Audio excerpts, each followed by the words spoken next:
Turns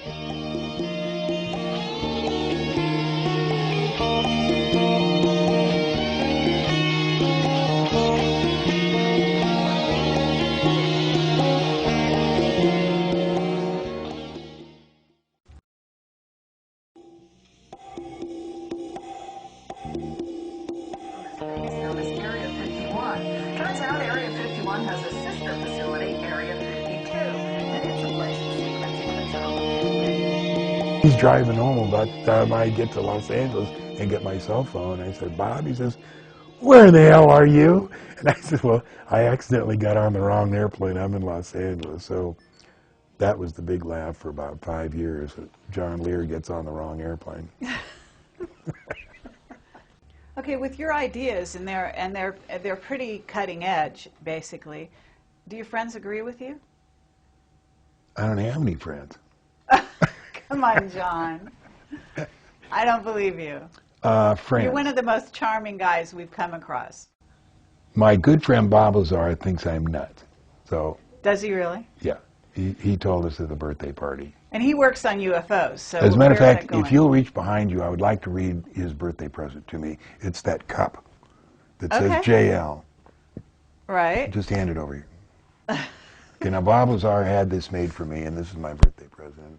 Basically, what this is what does it say? Periodic table of elements, and the periodic table of 116 is JL, and it says it's a human solid. And the atomic mass is 256.89, and it has all the stuff there. And then it says, element, John Lear, occurrence, found primarily in Nevada. Physical properties, JL is a rare and unstable element. It is best known for its remarkable ability to resist common sense and facts. Oh, jeez. Applied liberally, JL has been known to improve the quality of lawns. It is also known to absorb great quantities of expensive substances. It is one of the most powerful money-reducing agents known to man. Prolonged exposure to this element can cause severe physical, mental, and financial damage. That's great. Okay, and you've told us off camera that Bob Lazar has gone back in working for the government. Yeah, he works back at Los Alamos National Laboratories. What's he working on? I have no idea. One of the things he told us is when he went back to work, they had a short chat with him, and before they gave him his clearance, they said, now, Bob, you're not going to cause us any more problems, are you? And he said no. Well, they basically threatened him to get him to come back in, isn't that right? I mean, he was having all kinds of problems right before that. I didn't hear that part. Okay. But he's been inside for about 4 years. I think so, yeah. Okay. And you're saying that it's possible he might give interviews? Yeah, he did the Travel Channel a couple of years ago, and just the other day did somebody else, you know, but it would be best that you did not mention my name. Just call him up out of the blue. Okay, you know. but he's your friend, right? Yeah, he's a good friend. He came to my birthday party, and it was really great. You know, as I've told you, I used to have 2 wicker chairs here. In 1987, I started talking about UFOs. I gave a lecture at the Spring Valley Library. Well, it created such a ruckus here in Las Vegas. People were calling. There were people wanting to interview me. I mean, it just exploded. And, of course, it disrupted my family here because people were calling. Marilee eventually had my phone shut off. She took all my UFO files. I mean, it was bad. And so in 1988, a guy called. He said, my name is Gene Huff. I'm a real estate appraiser, and I'd like to get some of your tapes and stuff. I said, Gene, I'm out of it. You know, it's almost cost me my family. I'm just not doing it. He says, okay, well, you know, if you ever want to trade some tapes, I'll trade you a real estate appraisal for it. And I said, oh, wait a minute, because, you know, I needed some money. I said, I'll tell you what, I'll get you those tapes, and you appraise my house. So he came over the day after that to do the measurements. Of course, he had no idea it was 7,700 square feet. He's complained ever since because he had to do such a huge house for just a couple of tapes and some information. Well, anyway, when he came over, he brought this guy named Bob Lazar, and he introduced him to me. Bob was the guy that holding the end of the measuring tape, and he said Bob used to work at Los Alamos National Laboratories, and he lives in town now and develops photos. And so I said, great, you know. So Gene and I are talking about UFOs, and Bob is rolling his eyes. He said, you guys are nuts. This could not be true. I worked at Los Alamos. I had a Q clearance. If it had been true, I would have known about it. I did enough snooping around there. So he didn't want to hear about any of this stuff. So anyway, that was like in June of '88. So over the next 4 or 5 months, Gene and I and Bob exchanged information. And Bob, you know, there was 3 or 4 things that pushed him over of this is totally ridiculous, that it might be true. And one of them was, in those days we knew about a secret facility at Los Alamos called YY-2, and my information was that it was where they held the aliens there. And then there was something else. But anyway, Bob found out, yeah, there was YY-2, and yeah, it was way more classified than he could end. And there was like 3 or 4 things. And anyway, in November, that was when Bob decided that, well, you know, I think I'll see if I can get a job up at Area 51. So he called Dr. Teller, who he knew from Los Alamos, and I think I was there when Bob talked to him, and Teller said, do you want to work out here at Lawrence Livermore with me or there in Nevada? And Bob said, I want to work at Groom Lake. And so Teller says, okay, well, let me get back with you. So then Bob had 3 interviews down at EG&G, and he would come up here after each interview. And I remember after the second interview, the first question was, do you know John Lear? And what do you think of John Lear? And Bob said, yeah, I know him, and I think he sticks his nose into places where it doesn't belong. And Bob told me what I didn't tell them was, I also like to stick my nose into places where it doesn't belong. So he got his 3rd interview, and he told us, you know, he aced him because they talked about really technical stuff. And he just laid it out, and he said, I did a good job. Anyway, the next thing I know is December 6th of 1988, Bob sits down, and he says, I saw a disc today. And I'm writing out checks there, you know, and I'm not paying attention. I said, what? He says, I saw a disc today. And a disc? Theirs or ours? And he said, theirs. I said, you went to Groom Lake? And he said, yeah. And I said, what are you doing here? I said, obviously they're going to follow you. Why don't you just, you know, work there for a while and then come and tell us what happened? He says, because I have seen you take so much crap over the past 6 months about this. I'm telling you, it's real. I saw it. I touched it, you know. And then we spent about 2 hours talking about stuff.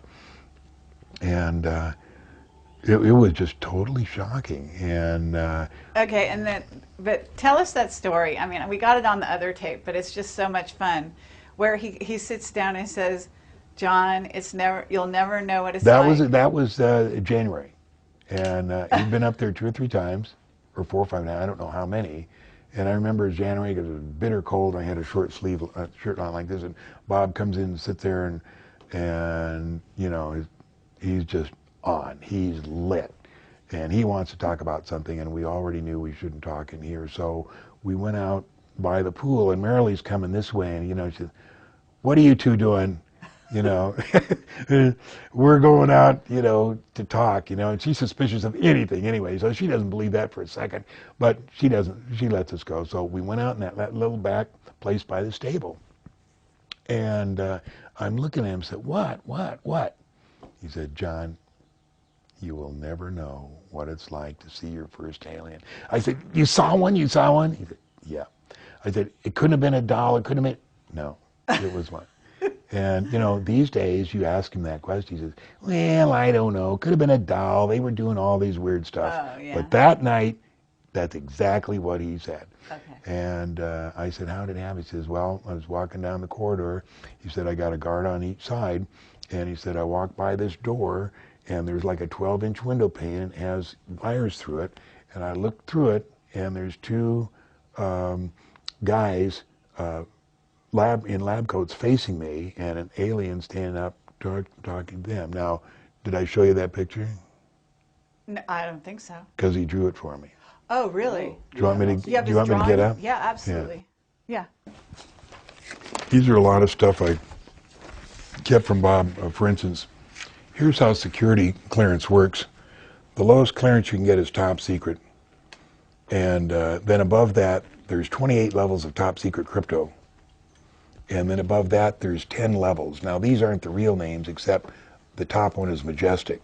Now, each one of these are compartmentalized, so that you may have top secret crypto 25, but you don't get to know all that information. All you get to know is what you're cleared for. In other words, when you get top secret crypto 25, somebody doesn't come and tell you this is all the stuff that the guys at top secret 25 get to know. It's compartmentalized. So we had this to show that the President of the United States is like top secret crypto 17. He doesn't need to know very much. He's a figurehead. He's told what to do. And Right. So he doesn't really need to know all this. The last president, my understanding, the last president that was given any kind of a briefing was President Nixon. Ford knew a little bit. Reagan knew a little bit. Of course, Bush knew something because he was, director of the CIA. That doesn't mean they tell the director of the CIA anything. He's an appointed office, and they hate appointees. So he knew that from other reasons. But anyway, this is how that chart worked. And these are the when Bob decided not to go back to work for the government. We took him into got three regressive hypnosis sessions, and they were Lane Keck. And Lane was supposed to be at my birthday party, and I don't remember why he didn't come, or maybe he did come. I think he did come. We'll see on that DVD. But he did the regressions for Bob, and what we tried, it was extremely interesting. The first one we didn't get because the tape recorder broke, and Gene Huff has those on notes. But the second one, I had the second one, and that's where we tried to pull the information out of. And I'll tell you what here, later if you want, I have a transcript of the second one, and I'll let you read it because it's extremely interesting. That's great. This is when Bob was telling me how you went forward and backward in time. And Okay, I was going to ask you that. So Bob worked on time travel, didn't he? he didn't work on it. He was briefed on it. See, when he went up If he knew there, Teller, he must have, and he worked at Los Alamos. I mean, he only knew Teller because he met him that day in front of Los Alamos when Teller was giving the speech, and Bob was on the cover of the Los Alamos Times with his jet car, and he walked up to Dr. Teller and said, "That's who I'm the guy you're reading about." And Dr. said, "Oh, really neat." And then they had a little chat. But that's the only place he knew him from. He didn't work with him, I see. but he did work at Los Alamos, and he did listen to Teller talk. So Bob, when he went up to S4, he said, they asked, you have to choose what you want to do. You can't have a little bit of it all. You have to choose, do you want to be, work on this or that? And Bob wanted to work on reverse engineering the propulsion. That was his job. But he got briefed on all this, and what he's showing me here is how you go forward in time, which is just exerting a strong gravitational pull, and how you go aft. And he started drawing it like that, and then he put his scribbles, I don't know how it works, So anyway, these were the Bob Lazar, 1987. He was drawing me the different shapes of vehicles that were at S4. And this one, what he's doing here is he's showing me one had been hit by a projectile. And when I first, let me see here. When I first started showing Bob the pictures of the moon and showing him stuff that was on there, I was saying, look at this, vapor and this and that, and he kind of looked at me real skeptical, and then he said, John, I walked out the door, and then walking out of the door of his home, he says, John, if any of this stuff is true, I'm going to have to kill myself. And so I said, you know, why don't I get that on paper, Bob? So I had him sign this thing that says, I, Bob Lazar, promise to kill myself if any of John's moon stuff is true. Signed, Bob Lazar, August 23rd, 1996. Well,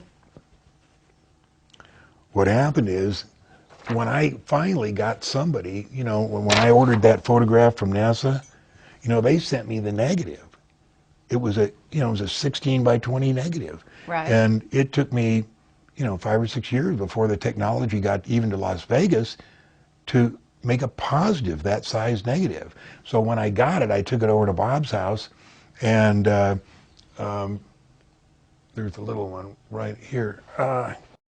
This was the first I got, and I took it over to Bob, and he scanned it. And those are the scans went on ATS. And so up here, I'll let you do a close-up later, there's obviously what looks like a parking garage. So Bob looks at it and looks at it and looks at it. He says, yeah.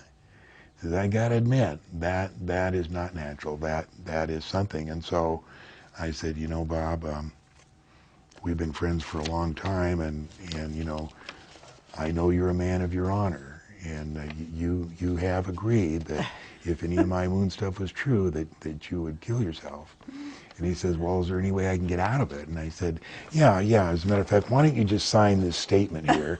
And this is August 5th, 1998. This is 2 years later. It says, I, Bob Lazar, in return for not having to honor my commitment to kill myself, if any of John's moon stuff is true, do freely admit that the object in the crate of Copernicus on the moon, saved as apple crate, is a box which I don't know what is doing there. Signed, Bob Lazar. Now that's the best I could get him to do, Okay. but that is really the infamous parking garage on ATS that I show everybody, and people say, no, I don't see a parking garage, but I'll show you the enlargements later. But anyway, these are some more. This is the original drawing he did on how the antimatter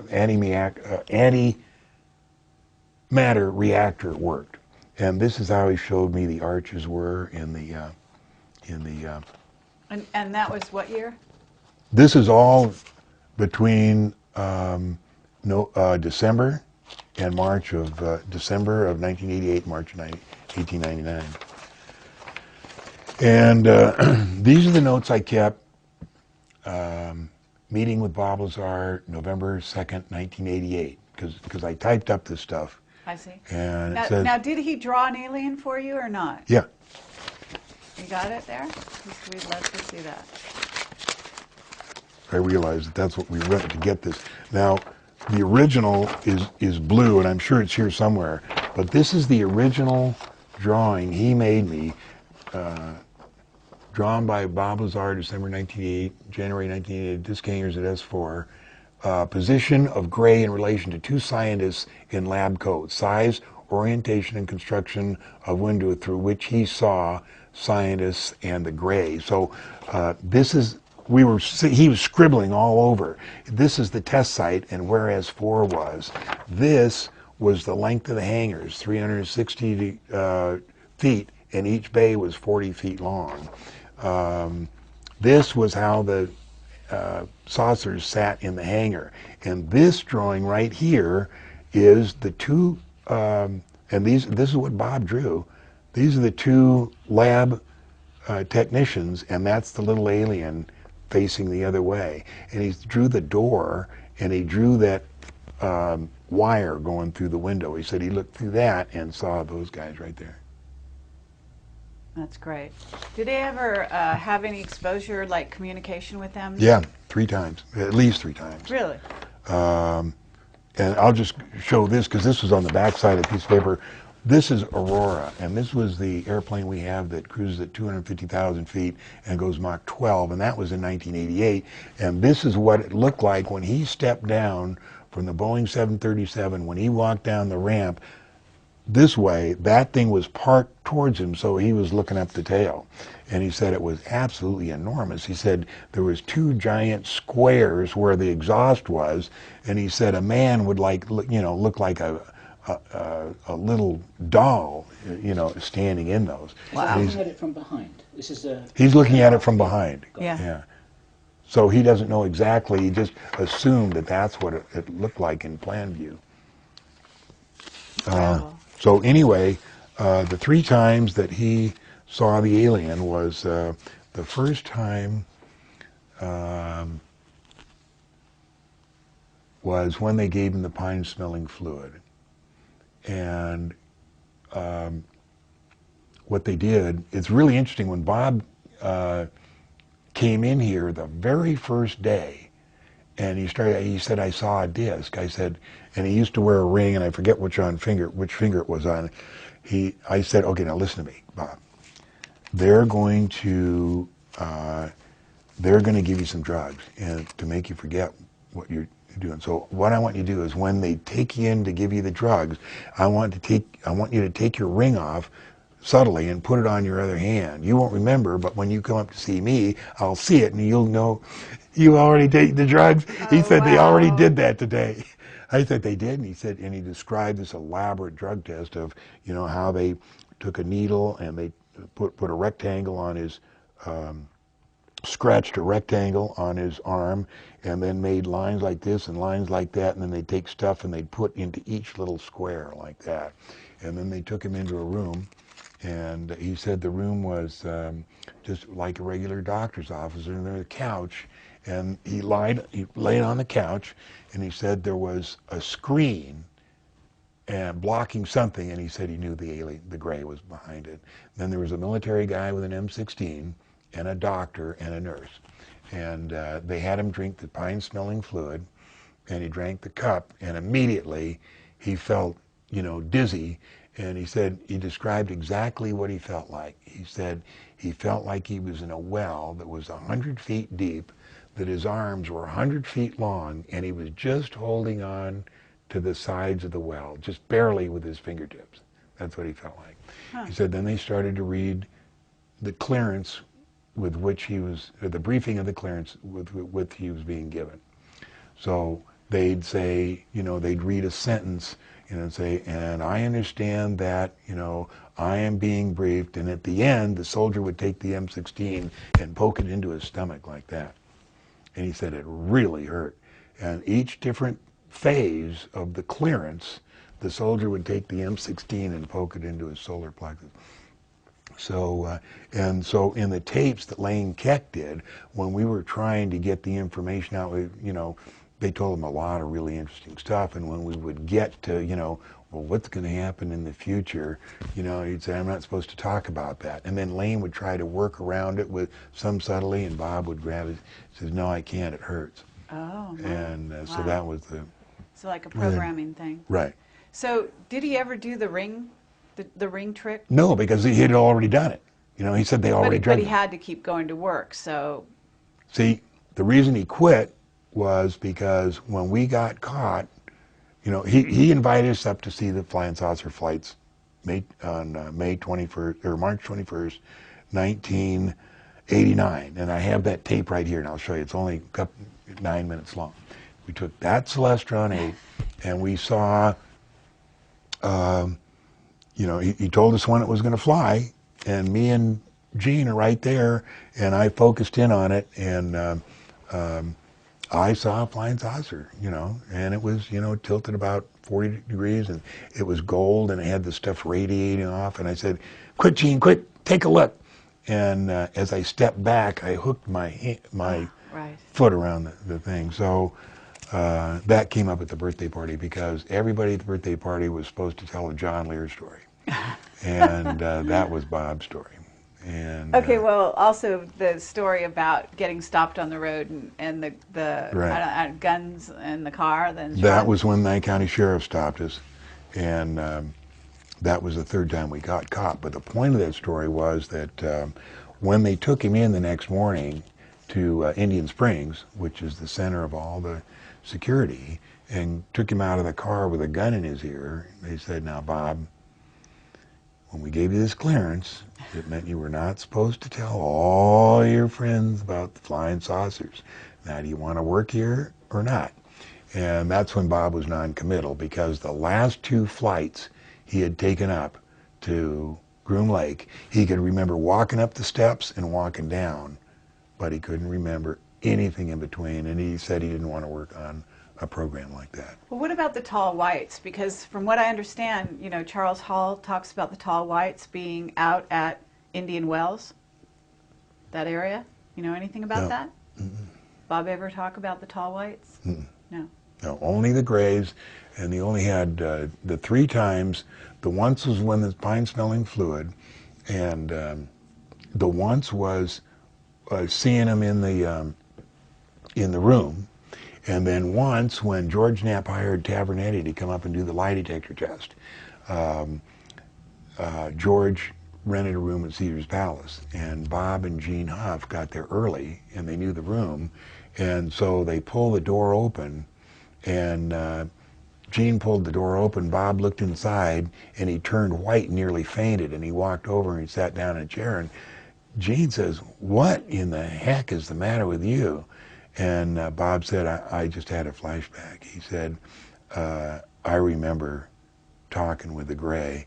And what had happened is when they opened the door, the way that Tavernetti had said set up there, it wasn't very much light. It was one single table with a chair on one side and a chair on the other side and some equipment there. It triggered this reaction of Bob when he was reading the briefings and the gray was across from him. And it was such an overwhelming experience of when you first, are in the presence of a gray, when, you're used to asking a question and then having somebody respond, but when you're talking to an alien, they pick it up from your mind and they're answering before you can get out of your mouth, and it gets confusing. And it was just an overwhelming experience. So that was the other time that Bob had the... Now, do you think he'll go on camera with this stuff? I doubt it, but you never know what he's going to do. Never know what he's going to do. Okay. So let me look through here. This is the page when we were trying to think of the guy he worked with, Castrioloni. But I think we finally determined what the guy's name was, and George Knapp has it, but I don't know what... So is George Knapp working for the agency? No, George Knapp works for Channel 8. Oh, you mean undercover? Yeah. I don't know. George knows a lot of stuff. And he had me on a couple of months ago. And what he was doing was a story on Sandia.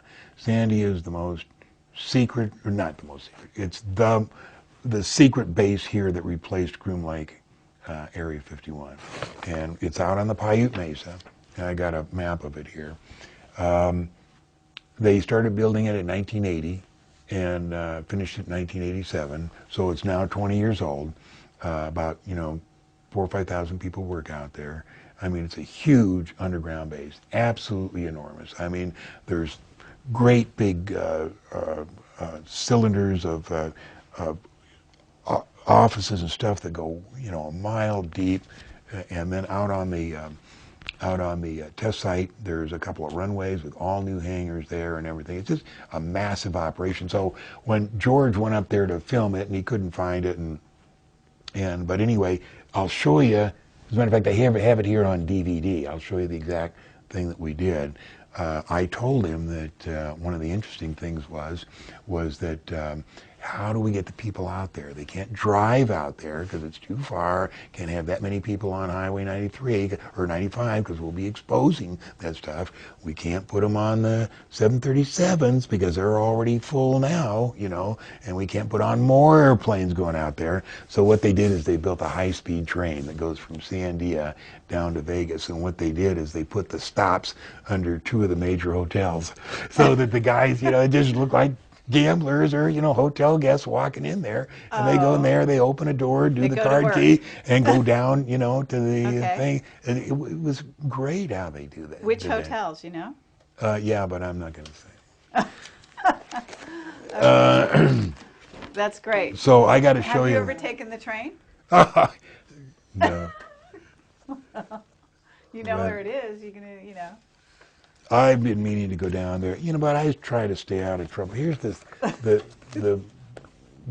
Los Alamos monitor that Dr. Teller was reading when Bob was. Okay, yeah, that's great stuff. Yeah, I have a friend, Jim Goodall, and he said, I'm coming down there, we're going to go up to the test site. And I said, I used to do that stuff, but I'm still alive, so, it's all the same to you. I don't want to do it. Here's 3 things that I wrote down that were important. I came up with the speed of time, and Bob said, you know, I told him what it was. He said, that's correct, but he said, who cares? And what I said was the speed of time is directly proportional to the amplitude of the gravitational flux. In other words, the speed of time is dependent on gravity. And Bob told me it is theorized that there is one black hole for every galaxy. It's theorized that every black hole has its own galaxy. HIV, the protein code, is on the virus itself. And the recycle time of the gravity amplifiers is 10 milliseconds. Now, the HIV, have we talked about HIV? No, but we can definitely go there. AIDS was invented by a Navy surgeon named R.M. Donner, and when Bob read the read the briefing up at S4, one of the things that impressed him is that in the paper, all the briefings he read were, you know, 50, 100 pages with a blue cover, and they were scattered on this table, and he could take each one. And what it was that as he progressed his clearance, these briefings would, let's say this is one briefing, it would be stapled here. And as his clearance progressed, you know, they would unstaple a few more pages. But anyway, on the briefing of AIDS, and I have the, it's probably in here, because I wrote a whole thing on what he told us. It was developed, you know, to get rid of a certain segment of, or number of human, but it was developed by R.M. Donner, and it has the exact cure for AIDS. And it has to do with the cucumber Trichosanthes curalawi, which is only grown in China. We tried to get it out of China, 3 attempts, but however they know, somebody knows, and each one had been cooked either by a microwave or something as it passed through customs, so it's impossible to get it out. But I'll read you the exact cure and how it works, and if you could... Well, we have a contact right now who says he worked on that, on engineering the AIDS virus in Africa.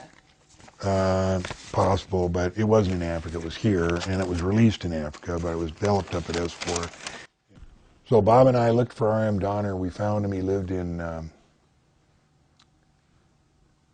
Santa Fe, and he was retired, and we went to see him several times because Bob then had the contract for the repairing the alpha probes. And what we used to do is we used to drive to Los Alamos from here. It was a 16-hour drive, and Bob had a friend there, and it used to take us like 24 hours to rebuild all these alpha probes. There was like 300 of them. And we'd clean them all up and then rewire them and then put the aluminum tape on them, and then we drive back to Las Vegas. What's an alpha probe? They scan for radiation of the people that go in and work in Los Alamos. Oh. And Bob had the contract. So we did that about every 6 weeks. So what we do is we try to, we knew where Donner worked, and we go there and we missed him every time, and then we finally got his home address, and we went to his home, and we could never catch him home. Now, whether he was not answering the door, or whether he was not really there, or whether we didn't really have an address, I think we did. We never met up with him. Now, when Bob started to make some money on the photo business and the alpha probes, we actually went on the airline to go to Albuquerque, and we'd rent a car to go up to Los Alamos. So this one day, and the same things happened on this one day, and I told this in the John Lear stories. I'm going to tell this on myself. So I have trouble recognizing Earth people. For some reason, I just can't. If I haven't known them for 25, and even if I do know them for 25 years, it's hard for me to pick them out of a crowd. So what we would do is to go to Albuquerque. Bob would buy a ticket on Southwest, and I'd jump seat with my airline ID. So one morning we get ready to go. We're going to leave at 7 o'clock, and I go to the airport, and I don't want to get on the airplane unless he's on it. And I walked up and down at all the passengers and looked very carefully. I couldn't find Bob. So I didn't want to get on if he wasn't there and I couldn't reach him at home. So when everybody got on, I asked the flight attendant, I said, hey, I'm a jump seat on, but I want to be sure a friend of mine, could you ask Bob Lazar to ring his call button? Well, of course, what I had forgotten is on this particular flight going to Albuquerque, that's all the Sandia and other guys that go on this flight. So when the flight attendant would Bob Lazar please ring his call button, of course, the whole airplane, everybody starts laughing because they think it's a joke. That's great. So anyway, he rang his call button. I realized he was there, so I got in the jump seat and went to Albuquerque. We rented a car, drove up to Los Alamos, and for some reason this day, everything went perfect. I mean, we just slid through that thing in about 8 hours. And so we realized that we could drive back, get on the airplane, and have dinner at our favorite Italian restaurant called Parma's. So we pack all this stuff up and write the bill. We go tearing down the mountain from Los Alamos to Albuquerque and down the freeway. We screech into the rent-a-car place, jump right on the van that's just pulling out, get to the airport. Bob runs up, and gives his ticket. I run up, and sign my, jump seat, run in. They close the door. I sit down, and I heard the captain say, welcome to Southwest Airlines 304 on our flight today to Los Angeles.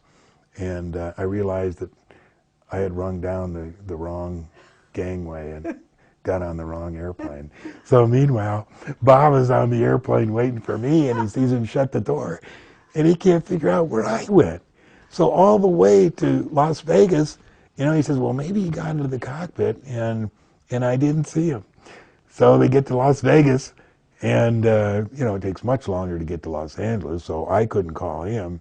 And he gets to Las Vegas, and he goes up to the cockpit, and I'm not there, and he cannot understand how we could have been so close, and I didn't get on the airplane.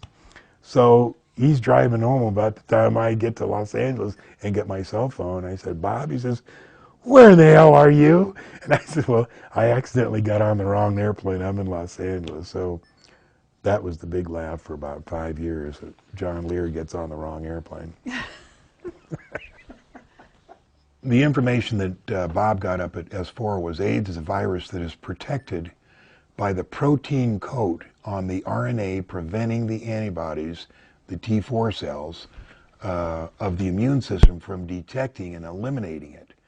The alleged cure for AIDS lies in the excrement of the white fungus that's grown from the Chinese cucumber Trichosanthus curulaui. This excrement, which develops after about 2 or 3 weeks, is separated with hydrazine sulfate in an acidification process which dissolves the protein coat on the RNA and exposes the nucleus of the virus that's detected by the antibodies of the immune system. Regardless of how weak the immune system is, the virus will be destroyed. No more than 20 cc dose per 36-hour period should be administered. No antibiotics should be used during this period. The 20 cc's are metabolized in 36 hours, having dissolved the protein coat on the virus.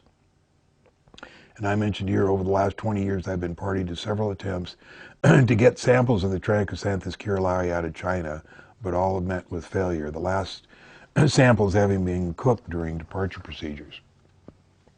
Now, the October surprise is in 1980, when Reagan and Bush were running against Carter and Mondale. As you know, the hostages were still in Iran, in Tehran, and then Bush took an airplane to Paris to meet not with the Khomeini, but a representative of the Khomeini, and the deal was if the Khomeini would delay the release of the hostages until Reagan's inauguration, that the Reagan-Bush administration would supply him, the Iranian regime, unlimited guns and ammunition throughout their administration, which would go from 1980 till 1988. My part in that was to deliver those guns and ammunition from Tel Aviv to Tehran. The reason I brought this up is that big sheath of papers over there is the details of who was flying and how they pulled the whole thing off. The way they pulled it off is Bush left Saturday night on a back 111 jet, which only took about 6 or 7 hours to get there. He only spent about 4 or 5 hours in the meeting, and then he was flown back in an SR-71 from a base in France to McGuire Air Force Base, and it only took an hour and 14 minutes. That way he was able to show up for a tennis appointment that he had on Sunday, and that the press would have not known of the lapse in time or the trip. And as it turned out, they were elected and they supplied these guns and ammunition. And that was, part of the Iran-Contra, but Congress never went back as farther than 1985 to find out when it originally started. And when I moved to Egypt in 1981, that was going to be my job, was to take those arms and ammunition from from Tel Aviv to Tehran. They were coming into Tel Aviv from Zaragoza, our Air Force base in Spain, and Mossad was handling the whole thing. The reason I never did fly a flight, and the reason was the first airplane in was a Argentinian CL-44, and what they wanted to do was use an old turboprop airplane to be sure everything went fine and there were going to be no problems. And for some reason it got shot down on its way out, and it got shot down over Russia about 40 miles south of Yerevan, which is well inside Russia. And the Mossad couldn't figure out how the pilots got off course. They were on their way out. They had dropped a load, or already dumped the arms and ammunition off, and they finally figured out that what must have happened is the pilots were intercepted by the Russian MiGs, who knew what was going on and didn't like it. And the pilots thought, well, might as well follow them because we got nothing on board. They can't prove anything. And then as soon as they got them over Russia, just shot their ass down, which was a message to Mossad, hey, we don't want this to go on. So that big sheath of papers, was the history behind the October Surprise. There were 2 books, one Gary Sick and Barbara Honecker, each wrote books about it. Congress went as far as to actually launch an official investigation in 1990, but it was all covered up because, nobody wanted to go back that far, hear any more stories about that thing. But the hostages did spend, October, November, December, an extra 4 months there. So Reagan could be elected. Right. Incredible stuff. And a lot of people know this story, but it's been, 30 years, and pretty much everybody has found it. The only reason I brought it up is because I'm putting the history there of who the pilots were. And what about, what do you know, anything about the Minot, the recent incident with the Minot Air Force Base and the weapons that were, the nuclear warheads that were attached? That smells to high heaven. I followed that on ATS. It was very, very thorough. It was one of my favorite threads. It went on forever, and we had some guys at ATS that really knew what they were talking about, and that was extremely interesting. It had to be Cheney. It couldn't have been anybody else that authorized it, and it was one of the most double-dealing instances I've ever What would you seen. say it was a setup for, though? Why'd they do it? That's the question. Why did they? They had nuclear weapons already in Europe. Why they need to steal them? And why they need to fly them from, from North Dakota or whatever it was, South Dakota, across the United States? I mean, what was the point? It's crazy. There is no point. Well, there is a point, but I don't know what it is. Oh. But that episode was extremely interesting. I'd sure, one day we'll find out, and we'll say, oh, that's what it was all about. But I don't know. But that was really... It's Minot. Yeah, Minot, North Dakota. That's the French pronunciation. Yeah. We Americans call it Minot here. I see. Okay. I'm kidding you. Okay, so where are we going next, John? What do you have? I don't know. While we're figuring about where we're going next, I just ordered this book. It just accidentally came up there It's called The Gravitational Force of the Sun by Perry Spalter. It was written in 1993, and basically what it says here, this book is a serious challenge to Newton's law of universal gravitation as presently formulated. And I'm just, this far in it. And basically why that interests me is because Newton did have some ideas about the moon, along with, throughout history, about 36 other people who thought there was gravity on the moon, there was atmosphere, and there was people up there. But each one, the information got gently suppressed. Well, we have bases up there. That's really what we've been No told? question about that. We have bases on Mars. The Secret Astronaut Corps has been to visited every planet, most of the planets, and much farther than that. We've been to other solar systems. People, when we talk about other planets, say, well, it's too hot in Venus. No, that's bullshit. The sun is an electromagnetic sphere. It's not a nuclear reactor.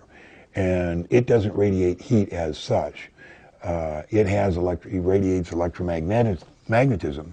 And each planet has its own filtering system. And so the filtering system around each planet determines what the temperature is. So temperature on Venus is, much like Earth, so it is on Mars, so it is on Pluto, so the same on Mercury. There's people just like us on every single one of the planets. The planets that you hear about as being giant gases, like Saturn and Neptune, there's only one gas giant in our solar system, and that's NASA. NASA. That's the only gas giant we have.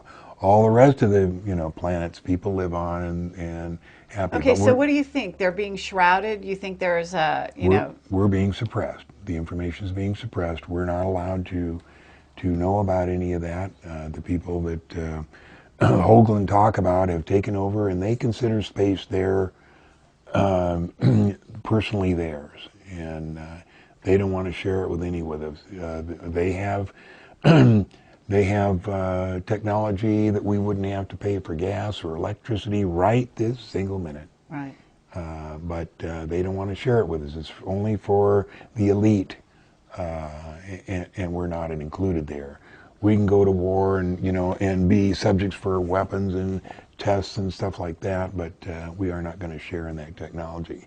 But out there, there's a fantastic universe, fantastic fantastic set of planets. It's really interesting out there. John, I would like to ask you a few questions. Sure. Basically, on behalf of the people who are watching this video, we're asking these questions on their behalf.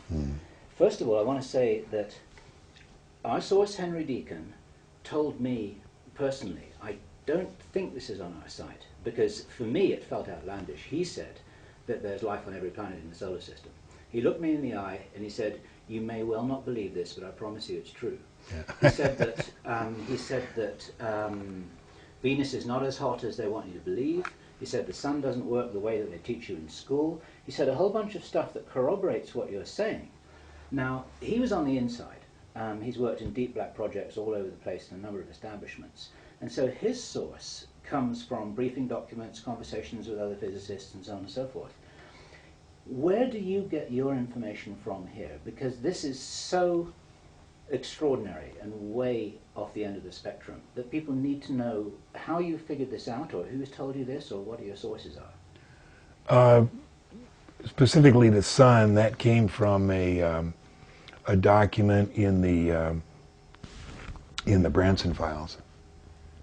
Branton files. Okay. So have you ever met Branton? No, but we used to talk a lot, and I'm not sure whether I ever met him face to face. But his name is what? His real name? I don't know. I forget his real name, but he's... Anyway, Dave. I think it's Dave something. But anyway, we used to be real close, and then he got sick for a while, and I don't know what he does. But his information is so interesting, and I have no reason to believe that most of it's not true. Have you read the Branton files? Oh yeah, they're absolutely. Lengthy. I have a 3-inch binder that I had him printed out. I mean, he's the one who really publicized the Dulce base information big time in those files. And you're familiar with all of that, right? the whole Dulcie story started in 1987 when me, Linda Howe, Tom Adams, and several others met in Crestone, Colorado, to discuss the state of UFOs. And during that meeting, it was about 3 or 4 days, Tom Adams walked over to me, he said, handed me a note, and it'll turn up eventually, but I don't have it right now. And the note was from him, from who I call Mr. X in Henderson, Nevada, and told him about that he had a friend that worked at an underground base in New Mexico, that the halls went on forever, tile walls, and a little bit of the stuff. And Tom handed me, he says, John, I don't have time to go out there and research this. Would you look into it? And I said, sure. So when I got back, and before I got back, me and Linda Howe went in my truck all throughout New Mexico. We stopped and talked to Ernie Edwards, who was the key figure in the Benowitz deal. And then she and I drove down through Corona and to see Clifford Stone, and she and I took that road that goes from Corona over to the main highway down to Roswell, and we're going to find the Roswell Ranch, and we get to the turnoff, and there's 30 dead cows there. And it was crazy. And so they didn't have the classic mutilations, but they were dead. And we talked to the farmer there, and he said, oh yeah, there's some kind of a virus going around. And I forget what the whole story was, but none of it made any sense. And we went down and interviewed Clifford Stone, and then I eventually drove back to Las Vegas and met with Mr. X. And Mr. X started telling me about Dulcie, about the guard that had witnessed the atrocities that were going on there and didn't agree with them, and had decided to escape. And he escaped with allegedly 7 minutes of videotape that showed the hallway, 25 black and white photos, and 100 pages of information. Now we're told this is buried on top of a mountain and it's inaccessible. I'll get to that. So, and that guy is Thomas Costello, is that correct? Thomas Costello. So Mr. X had met Costello, was very good friends with her, and when he escaped, he made 6 of these boxes. And what he did is he gave a box to each one of his friends, and Mr. X was one of them. And Mr. X took me down to Dolan Springs, where he hid his box on the top of a mountain. Now, I didn't go to the top of the mountain or see exactly where it was, but he showed me, where it was generally. So we get back, and I talked to Mr. X over a period of 3 or 4 months, and eventually he shows me some pencil drawings that he drew from the original photographs. Those became the infamous Dulcie papers, and I have the originals right here that I drew from those pencil drawings. And so I drew them. And what are they drawings of? Of the interior of Dulcie. I see. Well, I don't know if we've seen them or not, but can we get those on camera? Yeah. Okay. Do they contain any pictures of aliens? No, they show the lab and all the hookups of the bags and everything. Mm-hmm. And so the drawings that were published in Matrix 2, is right, that correct? Yeah, right. We know the ones, yeah. Matrix 1 they were showing. Matrix 1, okay.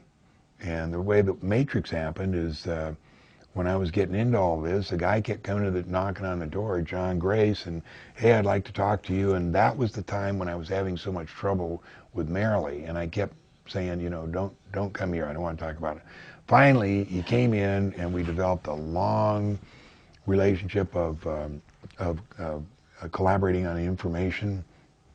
And Matrix 1, every page came off that desk. And I wish I had that book. My mom passed away, and there was one left that she had in mint condition, and I gave it to one of my nieces. So I don't have an original Matrix 1. I have an original Matrix 2, and now it's up to Matrix 5.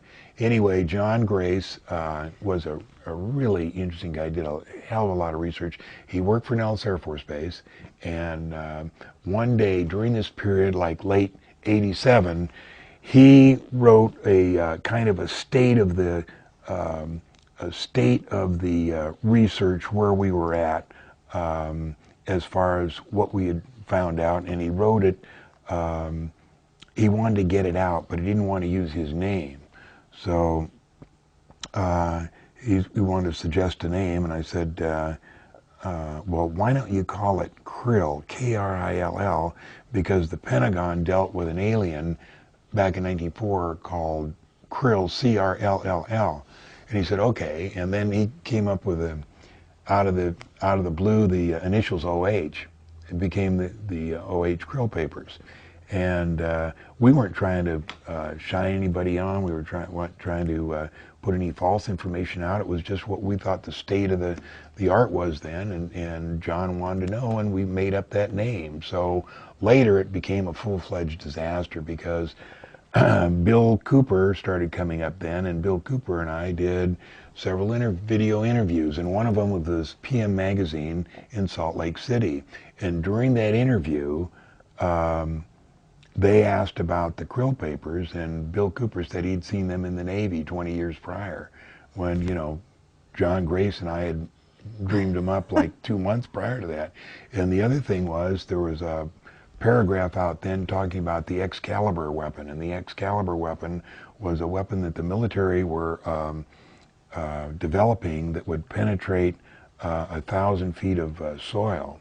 And Bob Lazar had written that like 2 months prior, and Bill Cooper had said he'd seen that in the Navy 20 years prior.